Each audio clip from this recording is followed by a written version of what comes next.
Happy Tuesday, everybody. Hi, Rodney. My name is Andy Elliott. I'm a realtor here in Williamson County, Tennessee, and I'm with my best bud, Rodney Wilds, with First Bank, who is a lender and also in Williamson County. How you doing today? You doing good? Fantastic. Couldn't be better. What about you? I'm good. Can you get a little closer to your microphone or turn that microphone up for me? There we go. How's that? Oh, that's much better. That's much better. So, market sort of was a little bit jittery yesterday, I guess, right? Stock market. It, it's wild. Yeah, it's these tariffs are just driving everybody nuts. It's pretty wild. And It's a today crazy it's time. and today it's not skyrocketing, but it's up probably close to a grand. I saw it not too long ago. I don't have it open, so I don't know exactly. So I tell you, good morning, Ange. Look at that. I have moved a dialogue box so I can see you when I'm actually talking to Rodney. I can see you. Good morning to you. Hope Good you're doing morning. well. We're going to add that to broadcast because she is a good one. So, the it just shocks me how the how everything is just in in flux, and it just reminds me that the real estate, at least as far as I can tell, is it always has been really an emotional thing. I was talking to clients, and I'll bring this up a number of times today, that it reminds me, where we're coming from when we're talking to clients that are just getting started in the process, what they think about what's going on. Because the motor to our business, as far as I can see, and I think this is true, it's our clients, but it's the emotions that our clients are going through. That's the engine to our whole business. Wouldn't you agree with that? Yeah, I mean, it's obviously they got to feel comfortable in their jobs. They got to be feeling comfortable that the environment's stable enough for them to get a house and pay for it. So yeah, absolutely, you know it's consumer confidence. I mean, that's why it's measured, right? I mean, it's very extremely important. And they do that the government does that every month. I don't track that, but they track that stuff every month. I've seen some statistics on that and what it takes to get that done. Geez Louise, it's a lot. But I know that for most people, when they're out buying a house or thinking about buying a house, because that's where this particular individual is, great person, solid individual. Um, One of several, but this particular guy is great. And what is interesting to me is, despite everything that's going on, what we talk about every week is pent up demand and how important that is, and it's still there. It's still there. With that kind of fear and those kinds of things going on, for somebody to make a call and to say, "Hey, I'm thinking about doing this," open up a whole can of worms financially. I think that you've got to be pretty well motivated, wouldn't you think? Yes, right now, absolutely. Whenever you have some signs that could potentially point to lower prices, if the consumers think rates are going down, it's definitely pauses them to thinking that they could get a better deal if they're waiting. It does, and that's not even where I was going with that. But I don't know where I was going with it. Do I ever know where I'm going with things? But Well, sometimes none of us know, but we like the journey. Not the destination. I've got my Tums right here. I keep them within range. When I swing over to just use solo, I take some Tums. So I think what boils down to it boils down to how much confidence you have in what you can do moving forward. I mean, because I think that what we've talked about consistently is the one thing that's provable, that is that real estate has rarely, and I use the word rarely because never is not a word I would choose to use, has rarely gone bad. Anybody that buys a house, I was talking about this last week, all of the people that I know over the last couple of decades that have bought a property, in the end, it was kind of scary at first, but in the end result, they've got net worth all of a sudden. They're doing better. to touch on what you talked about, if it's hinted that the market's going to change and the houses will cost less, people do stop and wait. Let's talk about our first article here, and that one is this guy right here. It's Zillow turns the housing bear. Just look at I call it a grim forecast for 2025. And the bottom line is, and I won't keep this over because I know it irritates Ange, but Zillow economists still aren't calling for a national home price crash. That's not what they're looking for. What they're looking for is they're just going to be a little bit bearish, a little bit cautious here in 2025. Remember, we had all kinds of predictions about interest rates. Remember they were talking about interest rates in 25 we're going to drop to 5%. Do you see that as happening? High fives, yeah. I mean, so on Thursday, Zillow economists. Well, I don't know if it. Go ahead. Sorry, if it crashes, if our economy crashes, it could definitely, you never know. But as things are projected right now, no, it's out of sight for that. Yeah, it's just, but they just keep talking about it. So on Thursday, Zillow economists published their updated forecast model projecting that home prices, as measured by the Zillow Home Value Index, it's kind of a cool thing they've got, will fall 1.7% between March this year and March of 2026. Now that's a long haul. I mean, if you're looking, a year long is a long projection. There you go. Do what you need to do. Doesn't bother me. I got it. So here's how Zillow shaped things up earlier this year, because we've talked about them before, how Zillow is generally pretty positive, but not quite like Realtor.com is really positive in some of those companies because, well, they're selling real estate. That's what they're doing. And so they're going to be a little more positive than others. Zillow sometimes can be a little more realistic. What's the word I'm looking for there?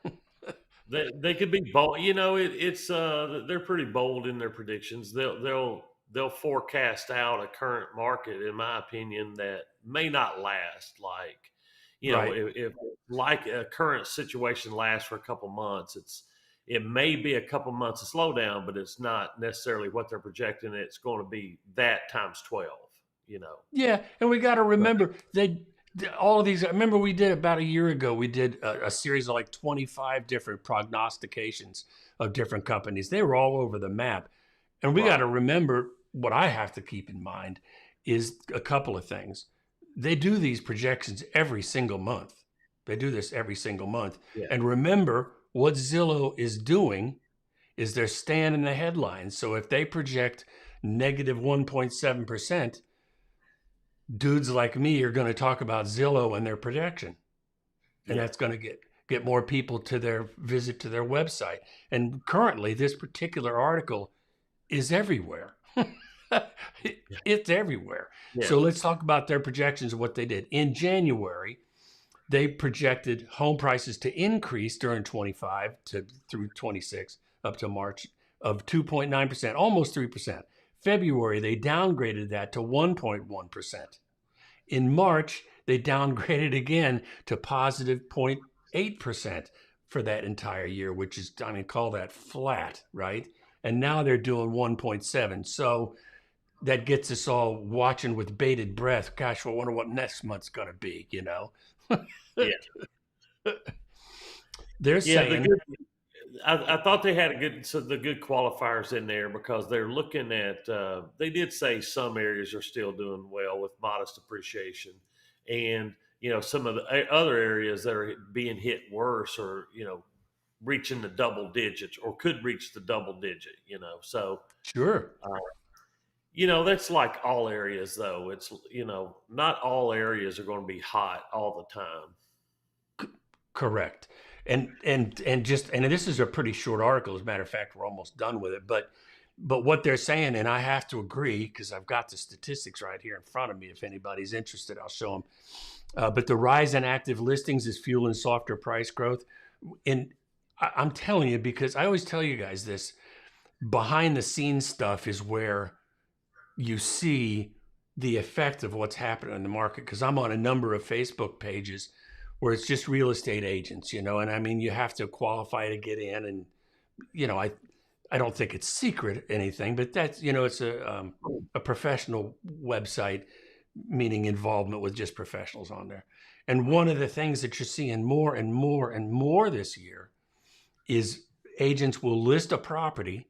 They'll provide a link so you can see it, and they'll say, "I've been in the market 70 days and I've had no showings.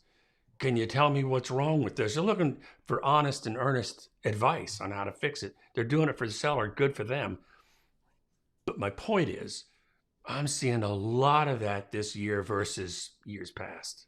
A lot. Yeah. Yeah. I mean, A lot they're of just, not good advice yeah, to list well, your home too high and going out. yeah, and that's the way it works.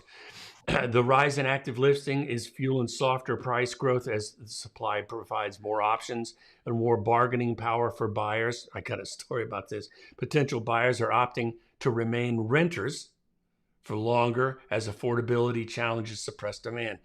That's a lot of flowery words. The guy that I'm working with, that they're currently renting as well, and they've always got his words.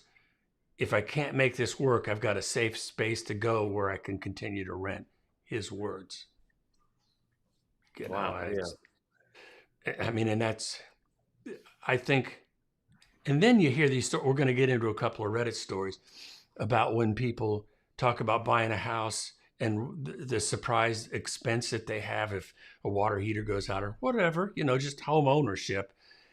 And if people are running thin financially, getting in to buy a house, when they read articles like that, it tends to scare them a little bit. And I'm not trying to kick up a bunch of dust. It's just that what I'm trying to wrap my head around constantly is what's the market doing and how can I help clientele see their way through to do the right thing for them, Yeah. It's the last thing that we want somebody to do. And that was a discussion I had with him yesterday. He was talking about how much houses are, how expensive they are, but he can't find exactly what he's looking for in his particular price range. But if he bumps it up 50,000, all of a sudden everything looks better. And I said, man, that's the way. Yeah, join the club. Like, I'm telling you, you're right on track. You're perfectly normal. We all do that. Don't look at the higher price spread. Just don't. Yeah. Because 50,000 can change a lot. You wouldn't think it would, but it can. So to finish up on, I was talking about pricing. Well, we'll get to that in a second. To finish this article, so I'll show you this. I'm going to show you this. Share this with you. Bing. Yep.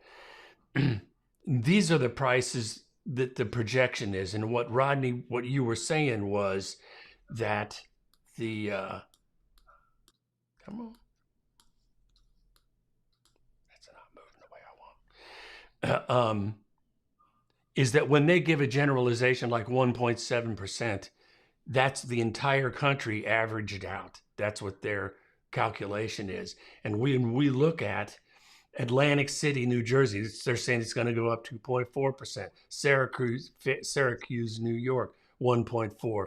Norwich, Connecticut, 1.2. The thing I notice about that top list of price improvements is they're almost all on the East Coast with the exception of Knoxville, Tennessee.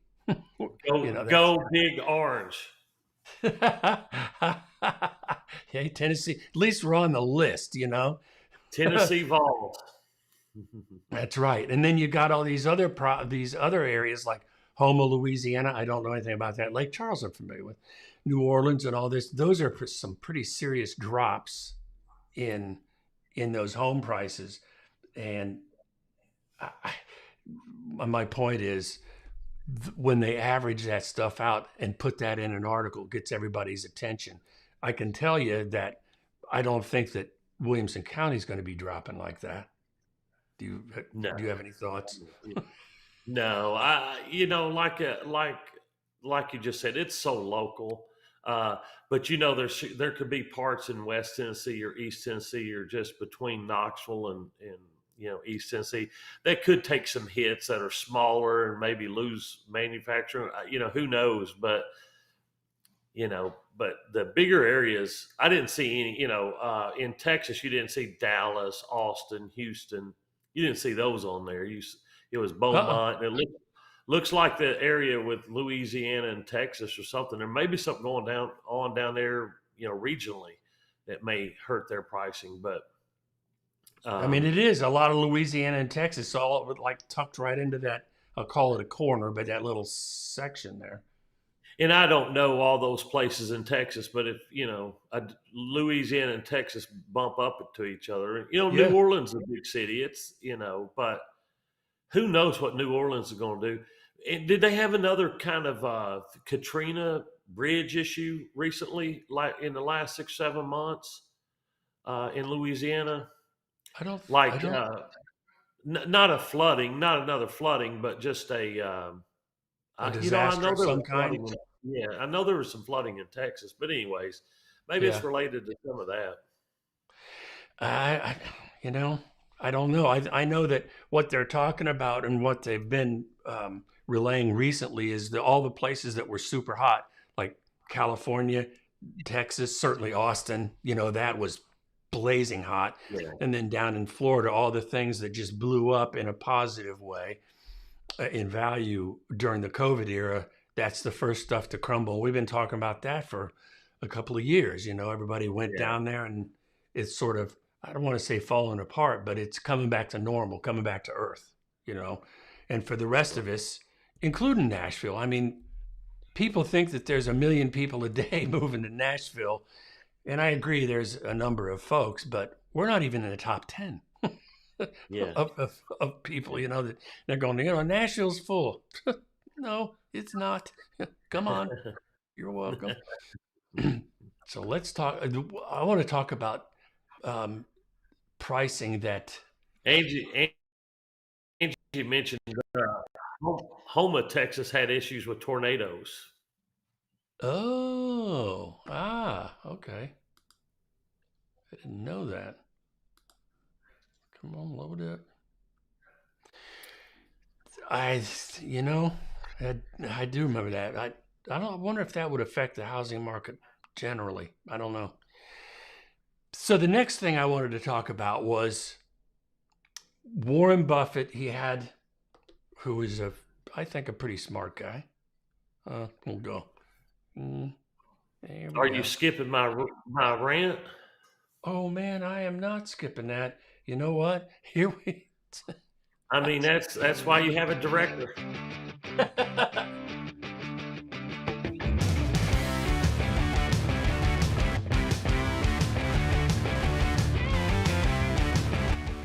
Come on, you gotta love that music. I do. So I said rant, but it's really a riff, right? Kind of Got it. like the guitar riff, right? It matches the guitar riff, I like it. right? Is Yeah, that where that came from? that is where that came from. It's where you improvise. All right. Hit me. Well, you want to? I don't know if you want to throw the article up. I've kind of summarized it here. I seen a first time home buyer article that I thought touched a lot of people and it had a lot of responses to it on there, and we'll go through a couple of them, just look at it. But basically, a couple had they starting out with $129,000 in income combined. Um, I'll summarize the article with you. They were looking to purchase a $348,000 house, and Andy, as you just said, in their own words, they had to stretch their budget to find something they wanted. Right, so that is 100% commonplace. It seems to be more of the norm than not. They each had like $120 in debt. Student loan debt, which is A plus. They've done good and hadn't wrecked up car loans, credit card bills, and all that stuff. So it's really good there. So putting 10% down at a 7% rate, they had calculated the PITI at $2,370, almost $2,400. I calculated it. It's I had it at $2,083 plus mortgage insurance, which, may have been $150, $175. So the payment was pretty close. But his big question is, okay, when you figured up his house payment, or the portion that he was going to have to pay and his partner was going to have to pay, it was 30% of their net take home. And his question to everybody was, how are you doing out there? Do you have a mortgage? And if you're paying 30% of your income towards that mortgage, how are you doing? Or it's, if he's from New York, I don't know if he was, but it's how you doing? I don't have the New York accent. So. He's wanting to know, are you house poor? Do you have regrets? Blah, blah, blah. And there was a ton of responses, and a ton of responses both ways. If you could imagine that, a ton of responses with people saying, man, it's killing me. I'm struggling. When anything happens, breaks, I struggle to fix it. And the other people said 30% is not a big deal. I go up to 45. It's very easy. It's doable. Blah blah blah. But there was a common theme. There's basically all of them have a common thread, and it's what I call residual income, and not residual income from a business, like a business earns residual income after all of its payments and everything.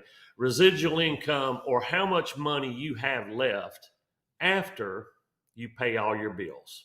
Okay, that's what I consider residual. How much does a family have after they pay all their bills? And this is the difference between.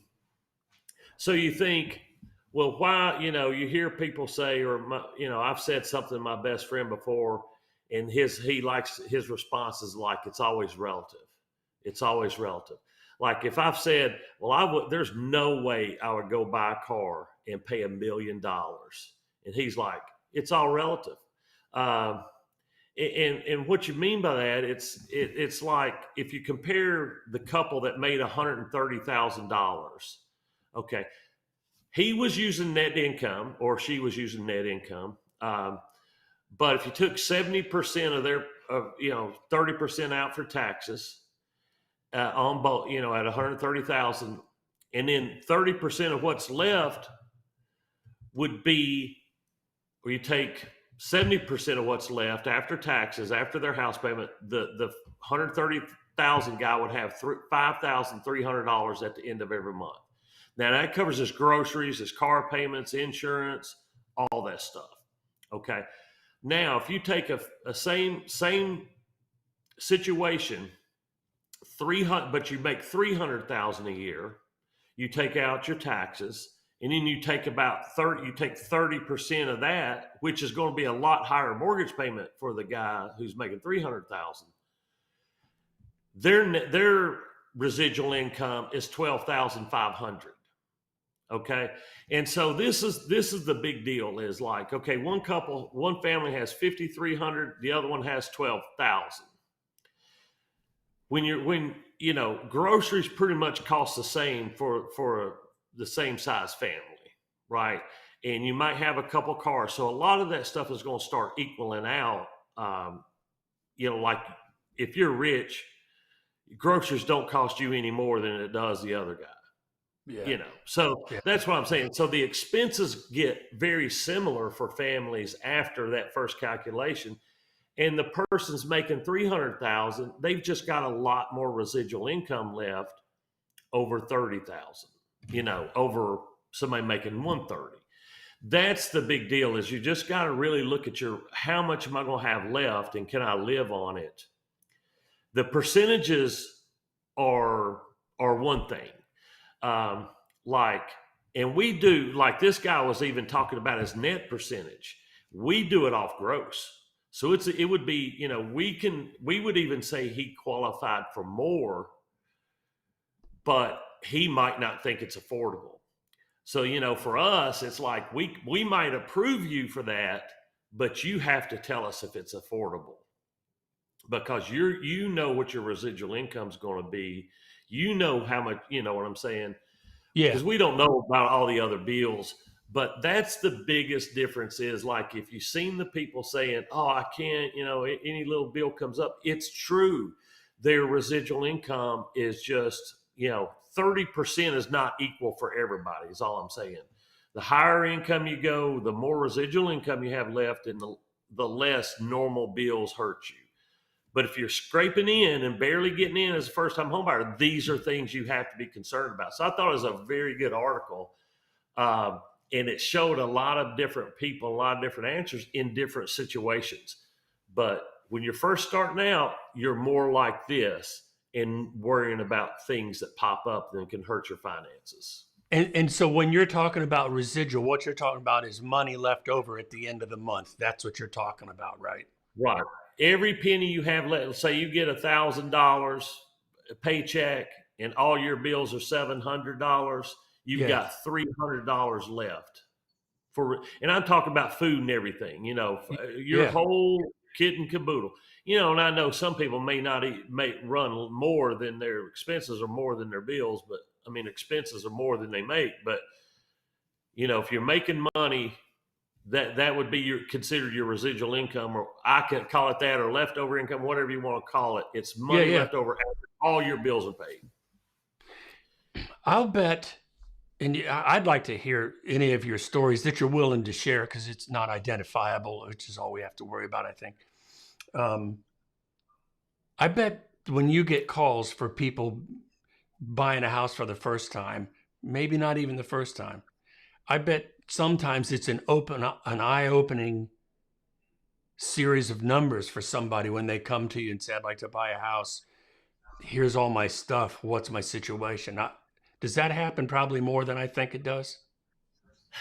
It may be less. It actually may be less because by the time they're in front of me, they've probably been online for 100 times Pretty and figured sophisticated. out how to calculate, get pretty close to, there's mortgage calculators out there and they can kind of guess at the daily rate. So they get pretty close. Occasionally it does happen.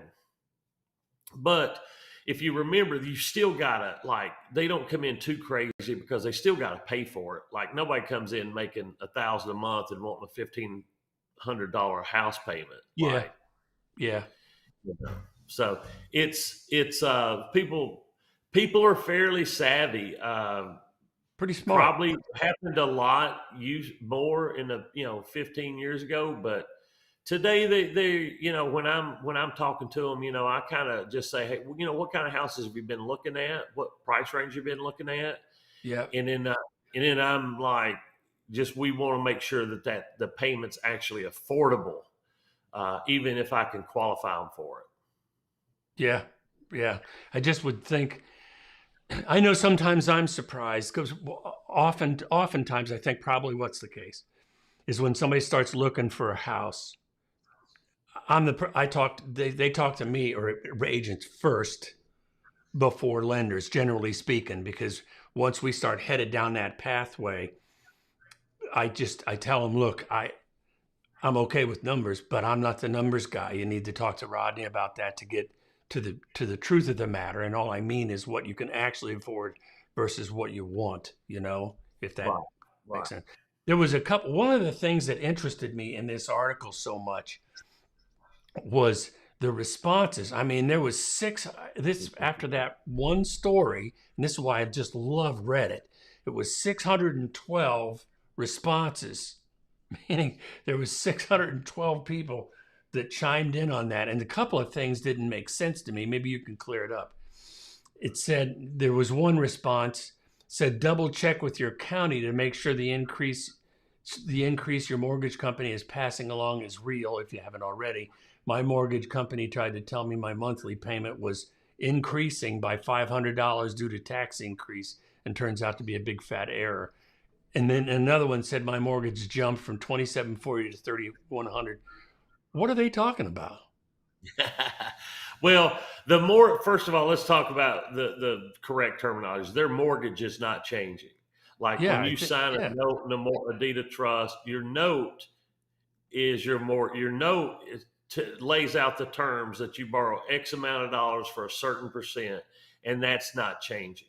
However, their taxes and insurance can go up annually. It can go up. And so if there's a shortage in their escrow account, they have the option to say the mortgage company is going to pay it. And usually it's paid before the customer gets it in the mail and says, oh, I can see. And then they say, okay, well, if you send in the $1,000 it's short, we won't affect your payment. But if it Right. don't, we collect the 1,000 you owe, and plus the new payment is higher than the old payment, so it even looks a little bit worse because you're catching up your shortage. Okay. Okay. And that's standard. I mean, that happens almost every other year. That's not a big deal. But I, tax and insurance are going to go up. I mean, yeah. but it's nothing like so is your rent. I mean, it's nothing like what rent goes up, but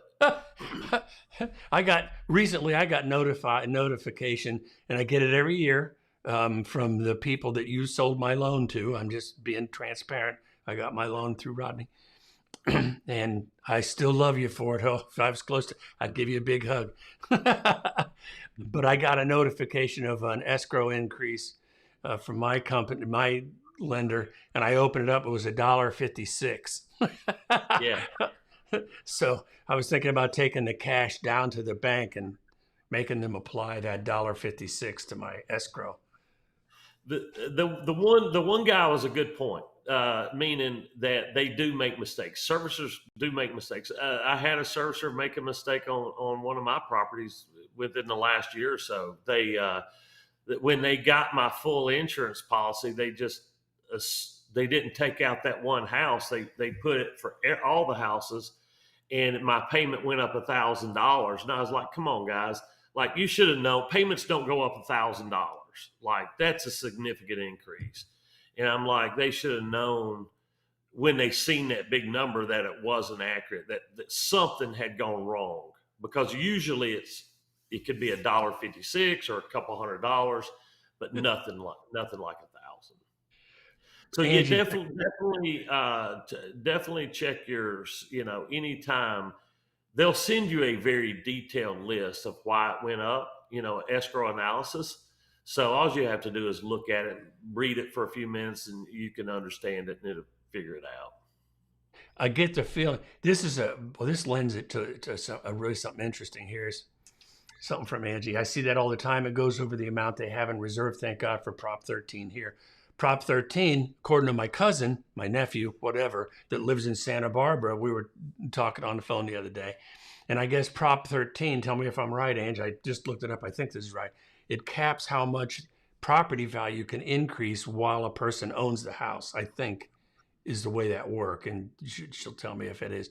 But I think that's what it is. That being said, if you live in Nashville, I saw an article a couple of days ago that property taxes in Nashville, based on the increase in value here the last few years, was like 46%. Did you see that article? No, In I Davidson didn't. County. Yeah. Mm-mm. Man, that's Yeah, ridiculous. that's significant, and I think I, that's, I, I go. did see the DeSantis in Florida talking about we need to look at like after you pay your house off, like you should be free of paying property taxes. Like they were saying, yeah, it's not the American way to pay taxes until death on these properties. He's like, you should be able to pay these, and then have it tax free. So maybe some other maybe that'll happen in Florida and some other states will follow, but that'd be pretty nice. God, read this. Read this. She's talking about Prop 13. Yes, and it caps the appraisal value of your house, I'm assuming for property taxes. Yes, and once you turn 55 and move anywhere in California, you take the rate with you. Good God, me. You mean the rate that the house can increase at? Like if you, I don't know what that means. She'll answer. I'll have to look that up. That's, yes. okay, Wow. Jeez. whatever, like whatever Prop 13, like whatever rate you got, appreciation rate, you would stay with that. What is the appreciation? Because we're still at like 3.5% in Williamson County. Yeah. Yeah. Like, it's like, but they might cap them at 10% or something. Yeah. It stays appraised. This is great. It stays appraised at the value you bought it at. Oh man. No kidding. So if you're, oh, and Oh, you pay taxes on, and then the next person's going to get whacked over the head. Their taxes are going to go. It hadn't been reassessed in 30 years. Yeah. How much are your taxes? $12. What are they now? 30,000. Yikes. Yeah. That would be considered a fly in the ointment. Didn't see that coming, you know. Wonder if it's like that. Yeah. Wonder who knows. I don't know. I have to look that up. We'll do some research on that. But I just thought that was excellent. Any other things that you wanted to chat about before we move on? That was it. That was really good. I'm going to replay that because that was so good. The Riff.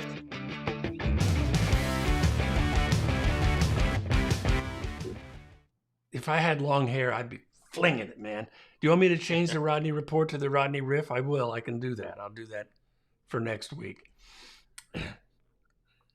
Angie's going to educate us here. You buy a house for $219.98. You sell your house for $6, but you keep the rate from 19. Oh, no kidding.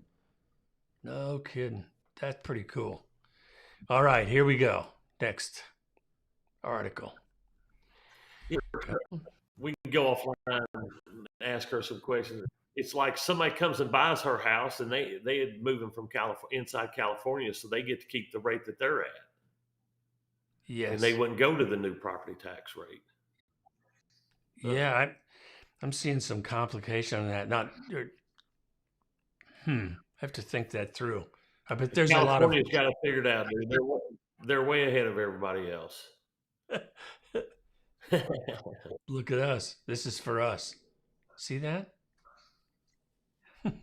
It's for us. Okay. The senior podcast. All right. Now we're gonna go back to, where was I? Oh yes, here. Warren Buffett. Yes. Wait.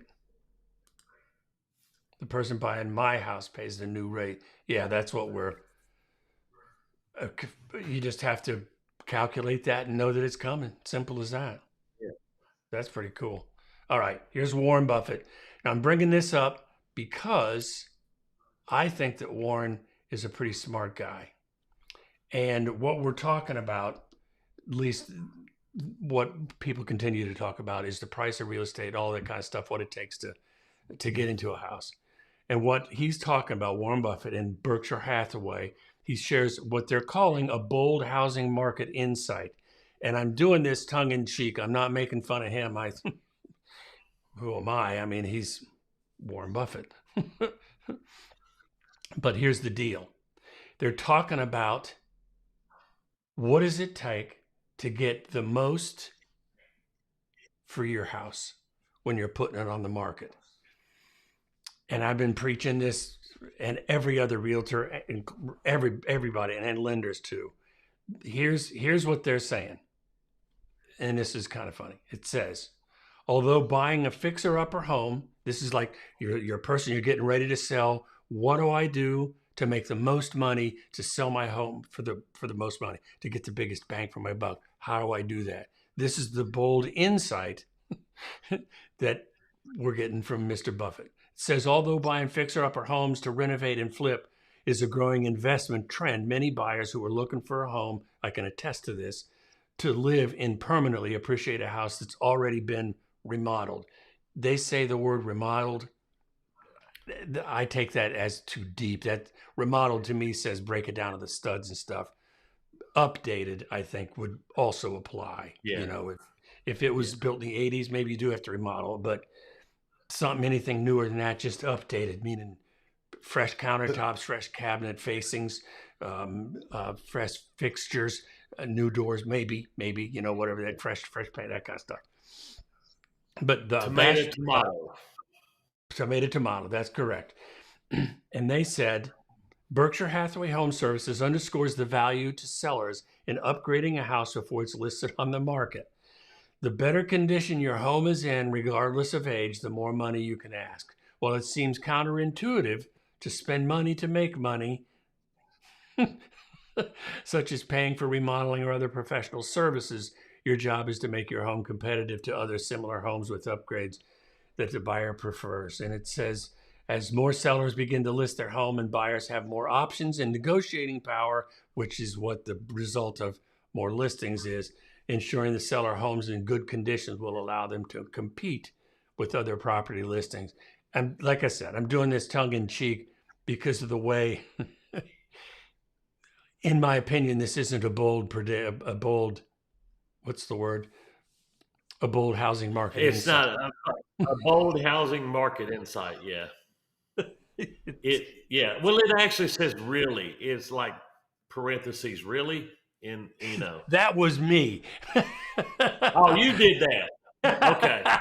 Well, it makes more sense now, but yeah, I mean, it's been the tried and true. Now, I will say this, Andy, I don't give everybody credit for understanding that. Like, there are for every realtor you find that believes this, there's a realtor that will sell it with bad curb appeal and paint missing on the front door. Um, but this is really, I mean, this is how you do it. This is the only, to me, it's the only way to do it. Is get it move in ready, fixed up as good as you can fix it up, and then sell Yeah, and it starts with, I always tell people, it starts, believe it or not, it starts with the front door knob. I kid you not, because the number of houses that you go tour over the it. years, Yeah. have you ever seen those doorknobs, those thumb latches? It like makes you want to kind of clean them before you use them. And the paint's just peeling off and nasty, and geez Louise. Start with the doorknob and go from there, Yeah. painted, fresh painted door. So I got a story. One of the things, because it's become, with the new rule, with the lawsuit and the new NAR rules, and with commissions being up in the air so much, and I know, Rodney, you'll say you haven't seen much of a change. That's because of the contracts you're getting. That part's already been worked out. What you don't Right. see is a lot of the deals that don't get worked out from people that can't come to terms and meeting the mind with paying buyer agent commissions and stuff like that. That's kind of the ugly truth, the behind the scenes stuff that you don't get to see. But when that happens, when these question marks come up on the realtor value, the value that, I mean, if you're selling $1 million house, the old days was, and it still exists, that a realtor commission rate would be pretty significant. And it was significant enough to be where somebody goes, did you work for that? I mean, you would get questions like that. Well, now, because it's out in the open, meaning it's more commonly talked about, current commission rates and the value that is being provided, people are more and more going to a couple of things I noticed when I looked at Williamson County. There's more auctions, believe it or not. There's more auctions out there because they don't have to pay any commission. The buyer pays that through a buyer premium. And they're also using listed limited companies more frequently. And here's what you end up with. The fellow that I was telling you about that were searching for properties. We were looking for properties in this particular group.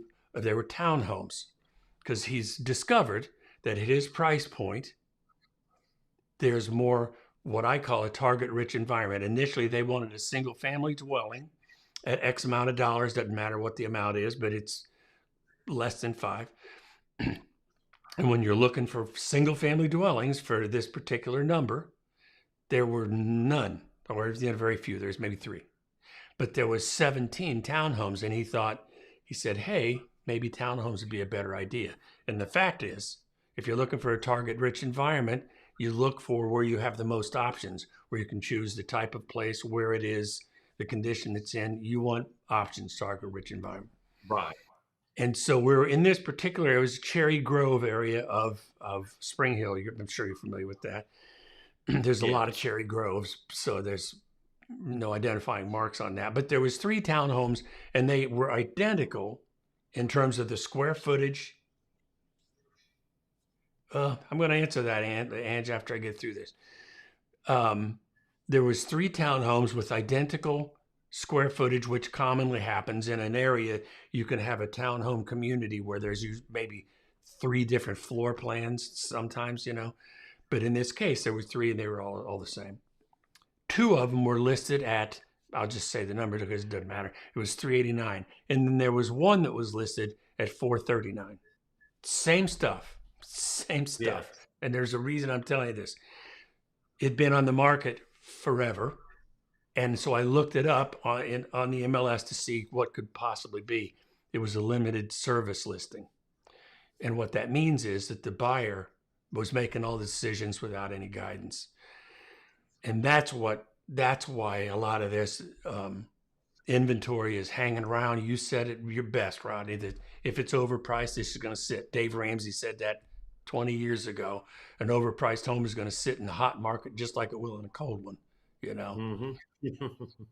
And so I bring that up because they haven't gotten any guardrails, and limited service listing means whatever. You tell me the number, I'll put it in the MLS. Anyway. Yeah. Well, I just thought that was interesting. Yeah, So, I mean that's we'll see more of it. and it'll be hanging around, and you never know. I mean, they might have to. You never know the reasons for that, because a lot of times people, they could have lived there just 2 years and they're trying to, break even. Who knows? Right. You never. Right. I didn't go that deeply into it. As soon as I saw limited service listing, I was like, I'm out of here. I already know what the problem is. All right, so let's go. Now we get to. Here we go to this one. Hang on. Here we go. This is quickly going to be my new favorite thing. This. I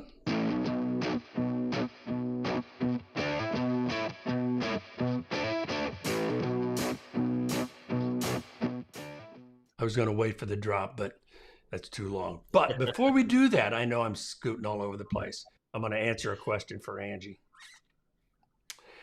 Don't you think the seller commission should be higher than the buyers? Seems like they have more work. I can't speak directly to that, but I can tell you some stories. The reason that agents work really hard for listings is because they are not doing the lion's share of the work. It may look like it, but they're not, because what happens is for most buyer agents, when they have a particular client, and this makes no difference. You just asked me the question. I'm sharing a couple of stories. Most of the time, when a buyer agent is working with a new client, they get the call. They go through the introductions. Hi, my name's Andy. How you doing? What is it you're looking for? Then you go through this unless they're very sophisticated, you're going to go through a learning curve with them. What is it? How much do you make? Are you in bankruptcy? How's your credit? You'll ask some basic questions like that. And you'll go through usually a pretty lengthy learning curve of what does it take to buy a house. And it can take from 15 minutes to 2 hours, just that initial phone call. And then you send that person on to the lender, and the lender puts in unbelievable amount of work to get somebody to qualify for a loan. Once you've done all of that, all of this is done, generally speaking, from your home office. Now you're going to start going and looking at houses. And when you're working with the buyer, you can go look at, the odds used to be like 1 in 12. You'd be able to make a contract offer on 1 out of 12. I'm telling you, in terms of calorie output, and that means out of 12, you could have written 4 contracts that didn't work out. I mean, and this is all night, every night, weekends, holidays, psychology, therapy, the rest of it you're taking buyers through, because it's It's scary. So when you ask me that question, the reason agents mostly want listings is because it's comparatively simple to being a buyer's agent, generally speaking. That's the truth of it. That's what goes on behind the scenes. The guy that I worked with for a long time, Terry DeSalms, I'm so proud to have been that. His whole thing was he would work with buyers, but he would hand buyers off to his other agents. What he did is he sold 500 houses a year by being the listing agent. And all he had to do was answer the phone when somebody wanted to make an offer and say yes or no. So is it, I like I said, I can't speak specifically because I don't know if that's a license violation. I don't know what the rules are anymore. I know I just can't be specific on numbers. But when I see a split, I'm okay with it. I would say that much. I'm okay with it. But there's some areas that, what do they call that? Common rules. Like in Knoxville, it's 3.5 and 2.5. But the listing agent gets more. So, but that's that's how that. Yeah, yeah, yeah. No inspections. The buyer's going to do that. Not the listing agent. Typically, it does. There's no benefit, in my opinion, to do a pre-inspection because if I'm working with a buyer and somebody hands me a pre-inspection, who are they doing that inspection for? Who paid their bill? The seller did. They're not on our team. So I don't ever often do a pre-inspection unless there's a problem that I don't want to tell them about. I'll let the inspector do it. And staging picks pretty inexpensive, comparatively speaking. Staging is merely suggestions about get rid of most everything that you don't use, create as much square footage as you possibly can, make it real open and spacious, and make it really clean. I mean, it's fairly simple. I mean, sometimes it gets more complicated than that, but that's basically it. Hope that makes sense. I almost sound like I was starting to weep for the buyer agent because geez.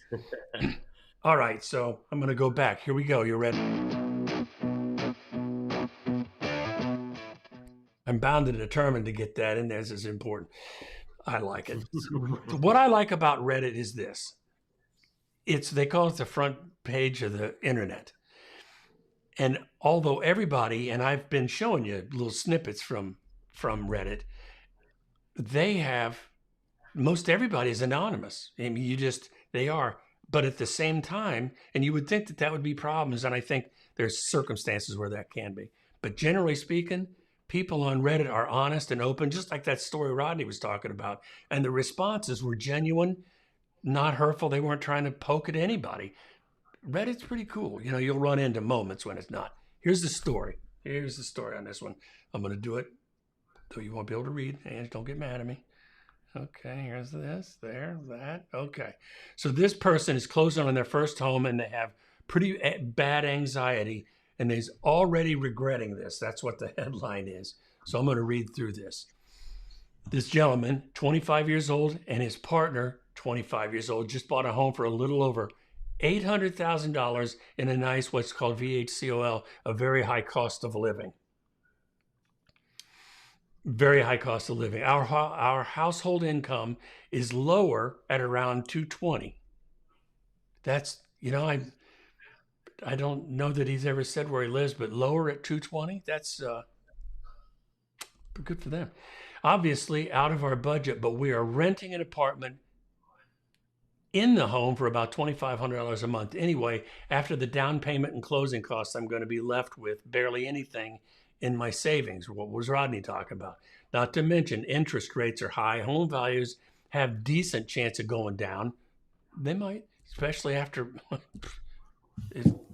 I don't know if Jay's going to get a beating or not.